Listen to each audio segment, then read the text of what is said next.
Hey guys, ఈరోజు అయితే డైట్లో డే 3. పొద్దుగానే లేచి కరువు పనికి వెళ్ళిపోయా. కరువు పని నుంచి ఇంటికి వచ్చేసి యథావిధిగా 50 గ్రాముల కొబ్బరి నూనె అయితే కడుపులో పడేసా.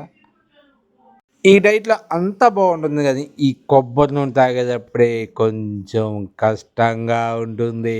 కానీ మన బాండ్లాంటి పొట్టాలు తగ్గాలంటే ఇలాంటి సాహసాలు చేయాలి, తప్పదు. పొద్దున్నే బ్రేక్ఫాస్ట్ కోసం 3 ఎగ్గులతో ఆమ్లెట్ అయితే చితక్కొట్టేసా. దాంట్లో కొత్తిమీర కూడా వేసేసాము. టేస్ట్ అయితే సూపర్, చాలా చాలా చాలా చాలా చాలా బాగుంది. నాకైతే సూపర్గా నచ్చేసింది. రాత్రి నానబెట్టుకున్న బాదం పప్పు అయితే ఒక 8 ముక్కలు అయితే నోట్లో పడేసి ఆ దౌడకి అటు ఇటు నవలేసి మింగేసా.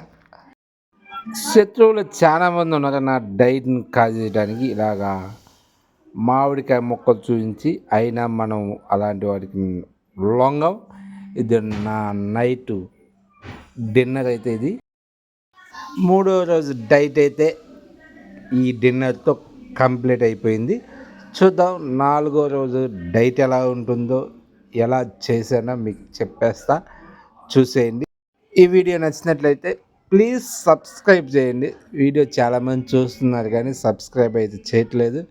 Please subscribe, like and share. Thank